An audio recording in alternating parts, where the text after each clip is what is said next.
One chapter, it's on the Black Plague, the Black Death. And let me tell you, it just engulfs their attention and they get so wrapped up in it and like they become little doctors. Like they just, they want to know everything about it. Welcome to the brand new History Matters podcast. I'm your host, Barbara Davidson, President of Standards Work and Executive Director of the Knowledge Matters campaign. In today's episode, I'm joined by Angela Barfoot and Lauren Cascio, elementary school teachers in Ouachita Parish schools in West Monroe, Louisiana. Angela teaches second grade and Lauren teaches fifth at Highland Elementary School, where the Knowledge Matters school tour visited this past spring. We had a delightful conversation about their experience using the Bayou Bridges curriculum and how students in their classes have responded to the increased expectations that it sets. Enjoy.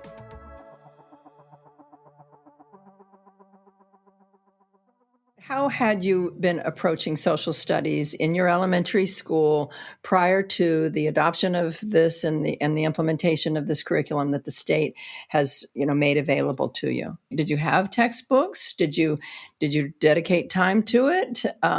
What was the state of play? Well, we had textbooks originally, and then for a few years in between, we had I don't know what you call that, Lauren. Like a source book, a source workbook. But these were just not well done. They were not well put together. Tiny writing, horrible black and white pictures, grainy. You couldn't really read the maps.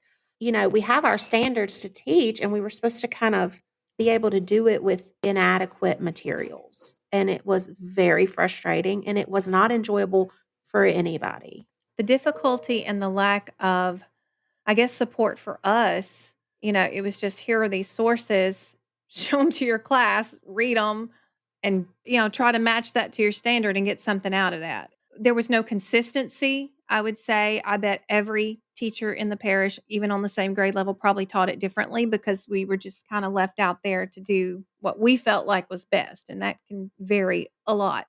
And I don't think anyone was confident teaching it either. I mean, I know I wasn't. I was just doing my best. I mean, I taught Louisiana history in third grade. And obviously I know about Louisiana, but it just wasn't in a way that helped the students grasp the ideas that we were trying to get across. So what's changed? Tell us about history instruction in your classrooms now.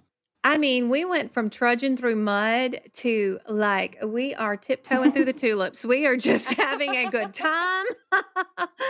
Yes. It is fun for them. It is fun for us.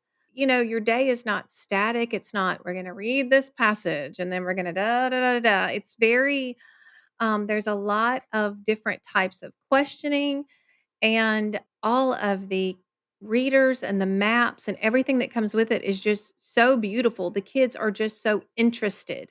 And I would also have to say that the materials provided to us, the background information, there are just gads for teach. We can do as deep of a dive as we want to prior to teaching it to get ourselves ready, So, I'm teaching right now, we're in medieval Europe. I was in 10th grade when I learned about that. That was a very long time ago. But I can read that teacher notes, and it's a couple of pages, and it's reteaching you before you teach this to the kids. It's just, I feel knowledgeable and I feel confident teaching it. And I think that makes all the difference, because when we seem like we know what we're talking about, the kids are interested. So one of the things that I've been hearing an awful lot about in classrooms where there's this kind of engagement is the power of the story. Can you tell us a little bit more about how history is taught in this story sort of rich way? Well, I think everything is very organized in that way. I think also having taught or still teaching ELA and reading, I'm a natural storyteller in that way. I'm used to presenting things that way. Visualize this.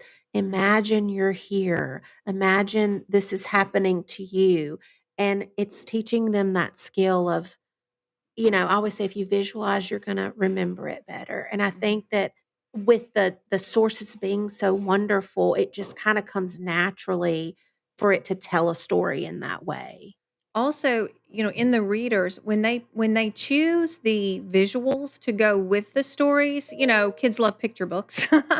And the visuals that they choose are not just some stodgy portrait of George Washington or whoever you're teaching about. Right. It's not the portrait of George Washington we've all seen a million times. Right. It's a new or, Crossing the different Delaware. one. Yeah. Exactly. Yeah. It's every picture, every map, every source within the text is completely what we need for the lesson. Very intentional. You can see how intentionally they chose those things.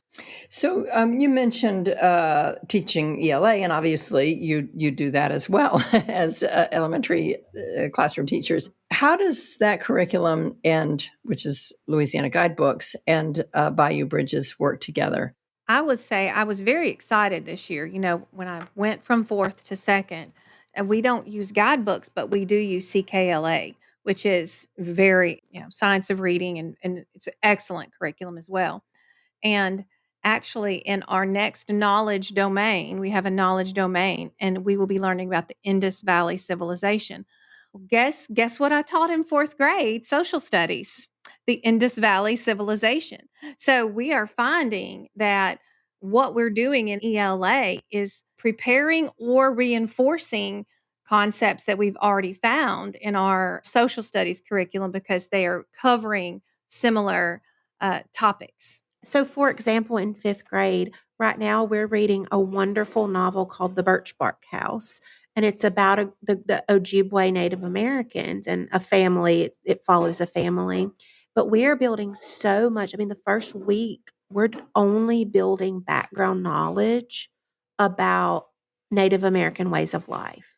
My kids have so much knowledge that when we get to our social studies unit on the civilizations of North America, and we study, I think it's 6 different Native American regions, they're gonna already have so much knowledge and be able to access that to better understand our social studies curriculum.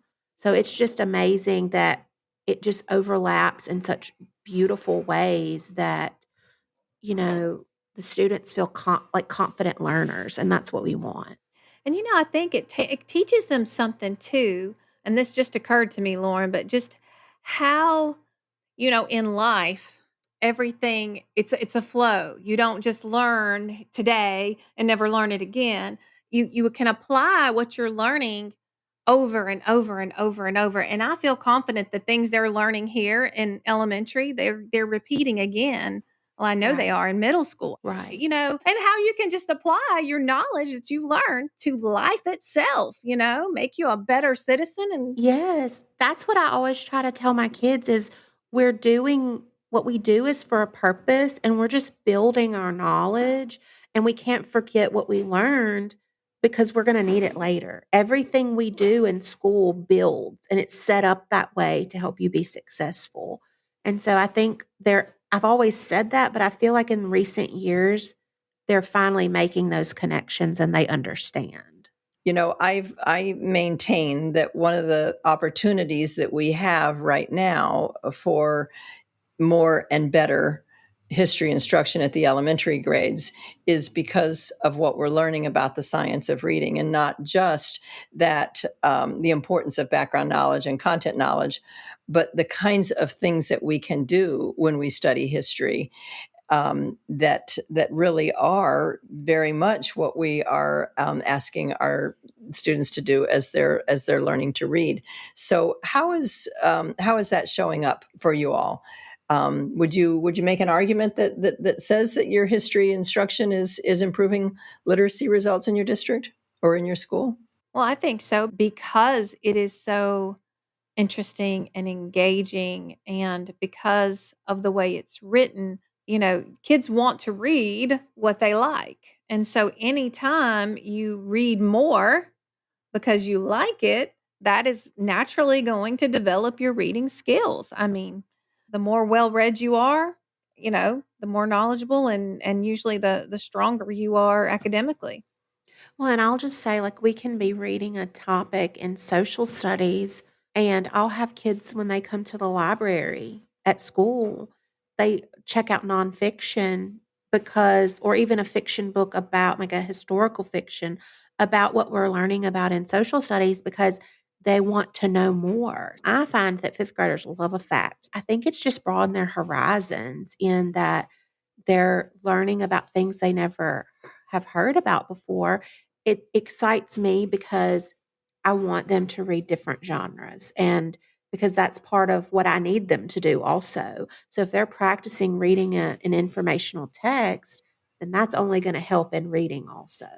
Well, kids want to be little experts. I mean, who doesn't want to? It's what we call agency. So, are there parts of the curriculum that the kids like more than other parts of it? I'm talking specifically about the history curriculum. I think that, they build in a lot of extra things like virtual field trips. They always love a virtual field trip. I mean, we can't get in an airplane and go to Egypt, but we can get we can find or the link with the virtual field trip, and we can go see and look around at the pyramids and things like that. So there's a lot of interactivity, I would say, in the different types of things that go along with the readers. Last year we were learning about Machu Picchu. We Google mapped it and dropped our little human on the map and we looked around Machu Picchu and I mean it's just things like that that like Angie said, we can't go on a field trip. I wish we could. But it's just making it interactive, but then just getting them hyped like they're there is I think helpful. And you can look at a picture all day, but when you can actually kind of feel like you're there, I think that's important as well. Was there a specific lesson or activity that each of you can think of that was the real turn on for some of the kids in your classroom? I don't know if I would say one lesson, but we, at the end of fourth grade, part of our curriculum, we learned about the people of Poverty Point, which is right here in our area. And so as we were on the bus, it was the best moment I've ever had in my entire teaching career, I think. Oh, wow. We are on the bus and we're not even there yet, but the kids just start screaming, "The bird mound, Mound A." And they can see it and they are just thrilled out of their minds. And then when we go in and we watch the little introductory video in the museum before you start, doing Mhm. all the tour, I was watching their faces as they would watch what was on the screen, and then they would just flip their head around and look at me and just, we know this," and they were just beyond thrilled that they knew all this and they still had opportunities to, but it's almost like they were re-experiencing. It was just like a joy. They were having so much joy, and it gave me so much joy to watch them go through that. One chapter, which I'm getting to soon, it's chapter 3 of Unit 1. It's on the Black Plague, the Black Death. And let me tell you, that is just, I don't know why, such a morbid, I guess it's morbid curiosity. It just engulfs their attention and they get so wrapped up in it and like they become little doctors. Like they just, they want to know everything about it and but I'll give you more information as much as I can to help you want to learn more. I want to pique your interest. So, um I think they're always excited when they can say like Angie said, we know this. We know about this. Yeah. I have a question I'm asking everyone on the podcast, and that is, what gives you hope about the future of history or social studies instruction?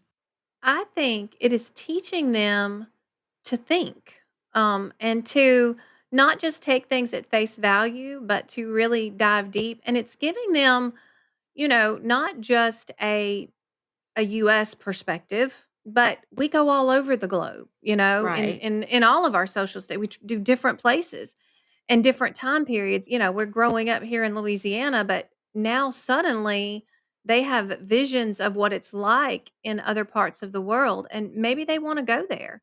And like Lauren was saying with the Black Plague and them wanting to be little doctors, maybe they will be inspired to be doctors. I just feel like it is adding so much to the scope of what they could become. And I'll say in my classroom, I kind of have this rule that I talk about, especially when we talk about different cultures or different religions that are different from our own. We don't really compare in a right or wrong kind of way. It's more about learning and understanding someone else's point of view and way of life that might be different from ours, but instead of making judgments, we make inquiries instead, and we don't have to agree. But I think that that's really important. And that gives me hope that maybe by me helping them realize that everybody lives differently and we live in our own little bubble here in Louisiana, and people live differently in other places, and that's okay. And I think through this just rich instruction and the guidebooks in ELA and the texts in social studies, I think that it's showing them, like Angie said, a world that they've never seen before. And I think that that's important. But it gives me hope that maybe they'll be a little more understanding and accepting of other people and their ways of life.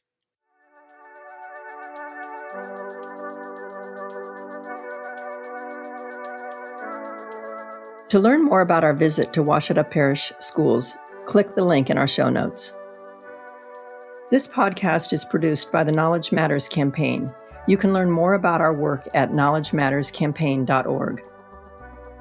To catch up on all the History Matters podcast, make sure you subscribe on Apple Podcasts, Spotify, or wherever you listen to podcasts. Thanks for listening.